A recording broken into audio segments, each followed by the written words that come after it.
Când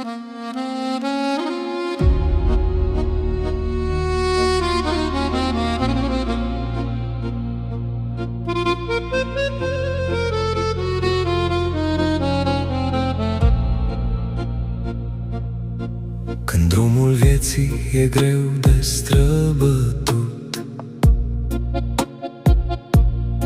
și simt că tot ce-am avut s-a pierdut,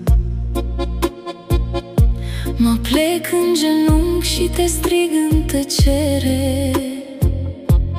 Tu ești alinarea și marea putere. Mângâie-mi, Doamne, inima acum. Fii Tu lumina pe al meu greu drum.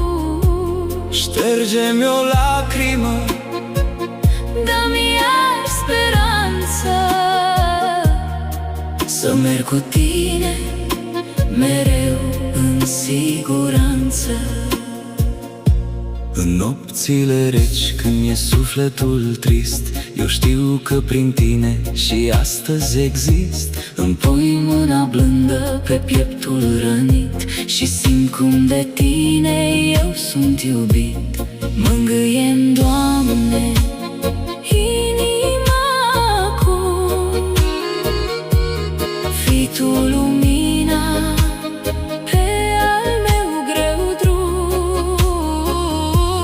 Șterge-mi o lacrimă, Dă-mi iar speranță, să merg cu Tine mereu în siguranță.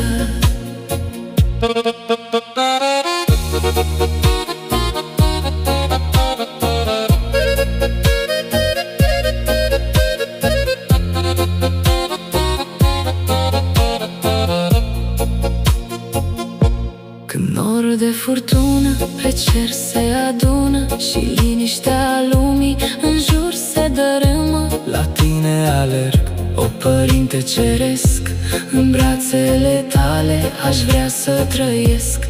Mângâie-mi, Doamne, inima mea, alungă din ea toată durerea grea. adu-mi Tu pacea Și harul Tău sfânt, cât voi trăi pe acest pământ. Tu vezi orice rană Și orice suspin și schimbi întristarea în cer senin. cu glasul Tău dulce, Mă chem iubitor, să uit de durere, să zbor mai ușor. Mângâie-mi, Doamne, inima mea,